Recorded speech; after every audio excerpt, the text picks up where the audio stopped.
Le vice-premier ministre chinois Hu Chunhua a assisté à la cérémonie et a lu la lettre de félicitations du président chinois Xi Jinping à l'exposition, au cours de laquelle le président Xi a d'abord souhaité la bienvenue aux invités du monde entier. Il a ensuite déclaré que le salon permettra à de nombreux pays de profiter de l'opportunité offerte par le marché chinois.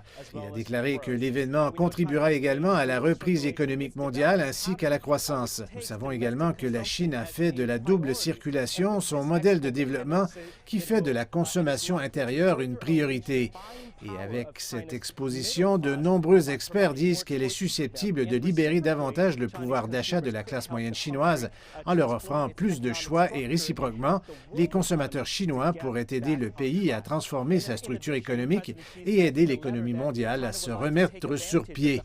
En outre, le président Xi a déclaré dans la lettre que la Chine profiterait probablement du port de libre-échange de Hainan qui, selon lui, est désormais une plaque tournante pour le développement de la haute technologie et l'approfondissement des réformes. Nous savons que la Chine a pour objectif de faire de la province de Hainan un port de libre-échange mondialement influent d'ici le milieu du siècle. Et dans ce contexte, le gouvernement central a accordé à l'île tropicale de nombreuses politiques préférentielles.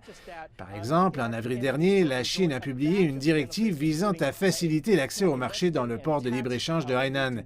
Et pas seulement cela, les entités du marché bénéficieront d'une kyrielle d'avantages, notamment au niveau des investissements et des impôts, lorsqu'elles feront des affaires à Hainan. Ainsi, dans un avenir proche, nous pourrions voir des secteurs comme le secteur pharmaceutique, la santé, les services financiers se développer très rapidement grâce à ce soutien politique.